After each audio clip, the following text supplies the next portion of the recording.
சென்னையில் சம வேலைக்கு சம ஊதியம் கேட்டு போராட்டத்தில் ஈடுபட்ட இடைநிலை ஆசிரியர்கள் மீது போலீசார் வழக்கு பதிவு செய்துள்ளனர். இது தொடர்பான கூடுதல் தகவல்களோடு இணைப்பில் இருக்கிறார் எமது செய்தியாளர் வினோத்.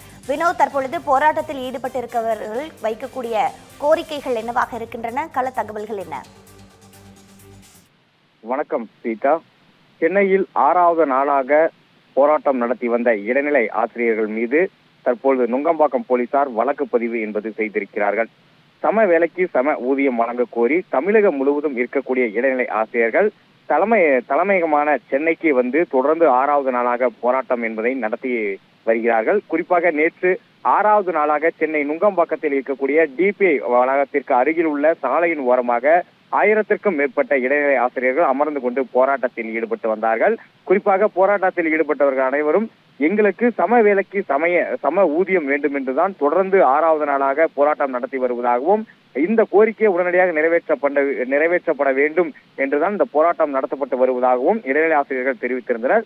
இந்த நிலையில் நேற்று போராட்டம் நடத்திய 1385 இடைநிலை ஆசிரியர்கள் மீது நுங்கம்பாக்கம் போலீசார் 2 பிரிவுகளின் கீழ் வழக்கு பதிவு என்பது செய்திருக்கிறார்கள். குறிப்பாக சட்ட விரோதமாக கூடுதல், சென்னை மாநகர காவல் சட்டம் உள்ளிட்ட 2 பிரிவின் கீழ் தற்போது நுங்கம்பாக்கம் போலீசார் இடைநிலை ஆசிரியர்கள் மீது வழக்கு பதிவு செய்திருக்கிறார்கள். குறிப்பாக 1385 இடைநிலை ஆசிரியர்கள் மீதுதான் இந்த 2 பிரிவின் கீழ் வழக்கு பதிவு என்பது செய்யப்பட்டிருக்கிறது. தொடர்ந்து இடைநிலை ஆசிரியர்கள் 6 நாட்களாக போராட்டம் நடத்தி வரக்கூடிய நிலையில் ஒவ்வொரு போராட்டத்தின் போதும் இடைநிலை ஆசிரியர்கள் மீது தொடர்ந்து வழக்கு பதிவு என்பது செய்யப்பட்டு வருகிறது.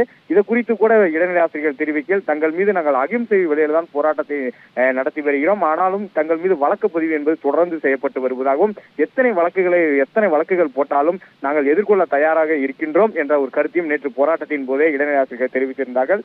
இந்த சூழ்நிலைதான் தற்போது நுங்கம்பாக்கம் போலீசார் 1385 இடைநிலை ஆசிரியர்கள் மீது தற்போது 2 பிரிவுகளின் கீழ் வழக்கு பதிவு என்பது செய்திருக்கிறார்கள். பிரேதா, நன்றி வினோத், கள தகவல்களை வழங்கியமைக்கு. திருநெல்வேலி மக்களே, நம்ம திருநெல்வேலியில உங்களுக்குன்னு ஒரு சொந்த வீடு கட்ட ஒரு பெஸ்ட் சான்ஸ் வந்திருக்கு. Yes, launching G Square Artistic Enclave Thachanallur. திருநெல்வேலியோட ஃபர்ஸ்ட் எவர் கேட்டட் கம்யூனிட்டி, அதுவும் அமிர்தா வித்யாலயம் பக்கத்திலேயே. நம்ம G Squareல மட்டும்தான் no middle man, so no extra charges.